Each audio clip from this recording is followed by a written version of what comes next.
तो सिर्फ वही क्वेश्चन बताते हैं जो एग्जाम में बार बार आते हैं। हेलो मेरे दोस्त, की हाल चाल, उम्मीद करते बड़े अच्छे होंगे।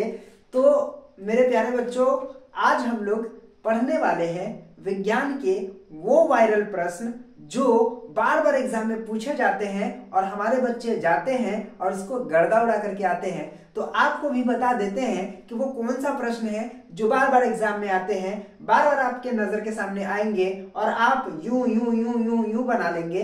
तो चलिए शुरू करते हैं और आपको बताते हैं। तो मेरे प्यारे बच्चों, जो एग्जाम में बार बार पूछे जाते हैं वो तो वही प्रश्न बताते हैं ना। तो आइए शुरू करते हैं और आपको बताते हैं। ये प्रश्न जो है विज्ञान में से है, आपने विज्ञान पढ़ा होगा। आज हम उसी में से कुछ क्वेश्चन बताते हैं और आपको समझाते हैं। और ये क्वेश्चन जो मैं आपको बताने वाला हूं ये बार बार एग्जाम में भी पूछे जाते हैं। तो आइए शुरू करते हैं।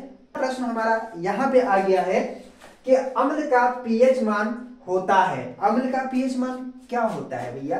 तो अम्ल का पीएच मान जो होता है 7 से कम होता है। ठीक है, अम्ल का पीएच मान 7 से कम होता है। जैसे मान लेते हैं कि अगर किसी चीज का पीएच मान 5.2 है, ठीक है, 5.2 है, तो ये क्या में होगा भैया?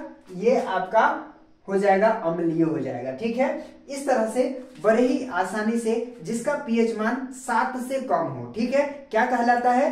अम्ल कहलाता है। अगला प्रश्न है, कार्बन की परमाणु संख्या क्या है?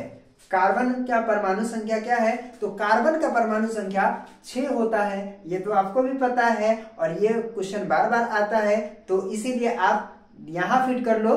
अगला प्रश्न है, लेंस कितने प्रकार के होते हैं? भैया 2 प्रकार के लेंस होते हैं, उत्तल लेंस, अवतल लेंस। उत्तल लेंस, अवतल लेंस 2 प्रकार के हो गए ना।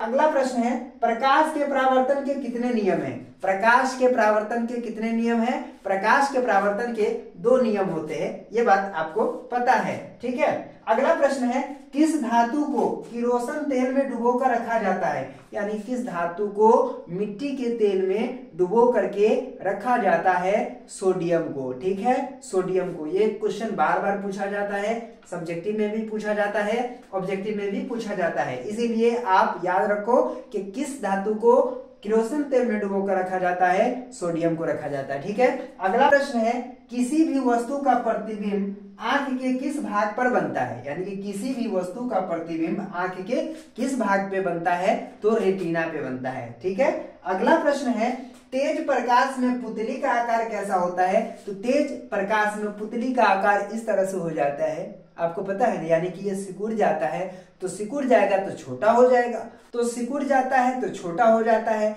ठीक है, तो तेज प्रकाश में पुतली का आकार कैसा होता है भैया? छोटा होता है। ठीक है।